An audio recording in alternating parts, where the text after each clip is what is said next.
За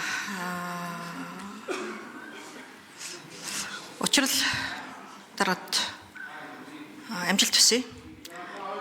Ерөнхий сайдаар одоо томилогдохоор болж байгаа, орж ирж байгаа мэдээж дэмжинэ. За цахимын сайд, хэрэг эрхлэхийн сайд, тэргүүн шадар сайд, эдийн засгийн одоо хөгжлийн сайд гэх зэрэг бүхий л одоо энэ албан тушаалууд дээр байсан яг мерит зарчмаараа явж байгаа. Нас хэдий залуу боловч одоо улс төрийн насаар нь авч үзэх юм бол тэргүүн игнэний одоо ах нарын тоонд орж байгаа. Тэгэхээр улс төрийн агуулгаараа бол мэдээж одоо бүхий л асуудлуудаа мэдж байгаа. Миний зүгээс юу гэж хэлэх гэсэн бэ гэхээр бид зандан шатар даргаыг одоо ерөнхий сайдаар томилогдож байх үед гишүүдийн зүгээс нэг 2 гишүүний бланкн дээр нэг гарын үсэг цуглуулж нэг зарчмын шаардлага тавьсан юм а. Нэг нь болохоор болормагийн бланкн дээр тухайн одоо сайд нарын бүр одоо олон удаа сайдаар томилогдсон бүр юм одоо өртөө юм шиг байнга сайдаар томилогддог нэр хүнд муутай хүмүүсийг битгий томилооч. Хоёр дахь нь болохоор баасан жаргалын одоо бланкн дээр бас энэ гендерийн хуулиа бариач гэсэн ийм одоо албан шаардлагыг бол гаргаж байсан. За энэ удаад нэг албан шаардлага албан бланк гэд байхгүй. За гендерийн асуудлыг бол гендерийн тухай хууль 2011 онд батлагдсан. За гендерийн тухай хуулийн 11-1 дээр улс төрийн албан тушаал засгийн газар бол одоо 15% нэмэгтэйчүүд байх ёстой гэсэн ийм хууль 2011 онд батлагдчихсэн. Тэгээ 15% гэдэг чинь одоогийн байгаа 22 сайдын 3 л юм байна. Одоогийн байгаа сайднэр дээр ганцхан хүнийг нэмэл уг нь бол хуулийн одоо энэ шаардлага нь биелчих юм. Тэгэхээр энэ агуулгаараа олон улсын парламентын холбооч гэсэн яг одоо засгийн газарт байгаа эмэгтэй сайд нарын тоогоор тухайн улс орны энэ хөгжлийг бас үнэлж байдаг ийм үзүүлэлт учраас гендерийн хуулиа одоо бас даган мөрдөөч гэсэн ийм одоо хүсэлт илэрхийлж байна. Тэгээ энэ одоо нэг өөрөө сайд болох гэдэг юм шиг нэг хүмүүс буруу мушгиж ойлгоод байдیں۔ Үгүй шүү дээ. Зүгээр л энэ хууль тогтоогчид өөрсдөө мөрддөг байгаа чи. Мөрдөхгүй бол бусдаас одоо энэ хэрэгжилтийг нэхэх одоо нэр нүүргүүл баймаар юм аа л гэдэг агуулга явж байгаа юм. Хоёр дахь агуулгаараа бол мэдээж одоо хүнд цаг үе ирж байгаа гэж одоо бүгдээрээ л хэлж байна. Ойрхот орнуудын одоо энэ нөхцөл байдалтай холбоотой иймээс богино хугацаанд сайн ажиллахын тулд та бас туршлагатай мэрэгжлийн одоо сайдартай байх нь зүйтэй гэдэг дээр бол би саналд нэг байгаа юм учраас заавал шин сайдар гэхгүй. Гэхдээ салбартаа хүлээн зөвшөөрөгдсөн, үнэлэгдсэн алга ташилтаар одоо хүлээн авах ийм одоо сайдар байвал зөв юм аа. Энэ бол таны одоо бүрэн эрх үндсэн хуулиар та өөрөө кабинетээ бүрдүүлнэ. За Мөнхбаатар сайд жишээлбэл одоо хууль зүйн дотоод хэргийн сайдар томилогдож байхад салбар нь хичнээн сайхан хүлээж авч илаа. За боловсролын сайдаар инх хамгааллын сайд одоо бас ажиллахад салбар нь хичнээн одоо сайн мундаг одоо хүлээж авч илаа. Гэвчлэн одоо үүн дээр анхаарсан зүйтэй болов уу гэсэн ийм саналтай байна. Болохгүй л тэгээд заавал давхар дээлтэй гэлтгүй данд. За учрал гүшүүн хариулъя.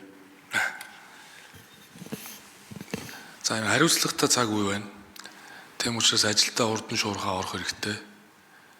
За миний хувьд бол аливаа ажлыг гардаж авсан бол бас хурдтай шуурхаа ажиллаж ажлынхаа ард гаргахын төлөө байдаг хүн. Тийм учраас энэ удаа ч гэсэн хурдтай шуурхаа ажиллана. Энэ шуурхаа хурдтай байдал дасан зохицож чадах сайд нарыг л танхимдаа өрнө. Хүүснэг хамаатай биш байх гэж бодож байна.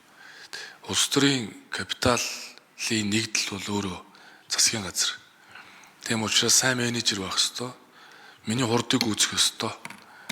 Тэгээ суралц хугацаа байхгүй. Сайд бол суралцдаг алба биш. Маргааш нөгөөдөргөө 3 дахаас одоо ингээд засгийн газрын 8 цагийн хурал явагдах ёстой. Тэгээ тэрнээс энэ нэг тийм хүн бэлтгээд байдаг ажил биш учраас одоо өмнө нь сайдаар ажиллаж байсан, их хурлын гишүүн байсан бас нэг ачаа үүрж чаддаг нэг цог золбоотой нэг хэдэн хүн л урмаар байна. Тэгээ одоо мэдээж засгийн газар хурдтай ажиллахыг л би одоо шаардна. Хурд хэрэгтэй шүү одоо. Тэрс цаг хугацаа бидийг хүлээхгүй байна. Тэгээ бид бол сөрөг хүчнтэйгээ өрсөлдөд байх юм байхгүй. Бидэнд нэг л том айдас ирж байна. Олон улсын байдал. Тийм учраас тэр асуудалтайгаа нүүр тулнаа. Асуудалтайгаа нүүр тулна. Өнгөрсөн хугацаанд бол бид нэр маш олон сорилт бэрхшээлийг туулаад гарч ирсэн. Одоо ч гэсэн бид нар туулж чадна. Тулаад ирсэн зовлон бэрхшээлийг туулаад гарна. Хамтын хүчээр тэгээ бүгдээрээ одоо хичээж ажиллахыг хүсэж байна. Тэгээд их хурлын гишүүд маань бас дэмжиж байгаад баярлалаа. За, Ариун зэгш. За би таныг бол энэ 15% хязгаарт гэдэг юм уу энд баригдахгүй илүү ч одоо олон эмэгтэйчүүдийг авах хаа гэж бодож байна. Зүгээр сануулхад та ерөнхий сайдын хувьд гендерийн үндэсний хорооны дараагаар бас давхар байдаг учраас ядаж энэ хуулиа биелүүлээрэ гэдгийг хүсье. Тэгээ таныг давуулна гэдэгт бол итгэлтэй байна л да. Нөгөө талаас би таныг зүгээр нөгөө саяхан одоо бас ерөнхий сайд ажиллаж исэн хүн би бол одоо ганцхан хүнийг л одоо өөрийн өслөөр томилсон штэ гэж хэлж байгааг сонсоод надад бол үнэхээр таалагдаагүй.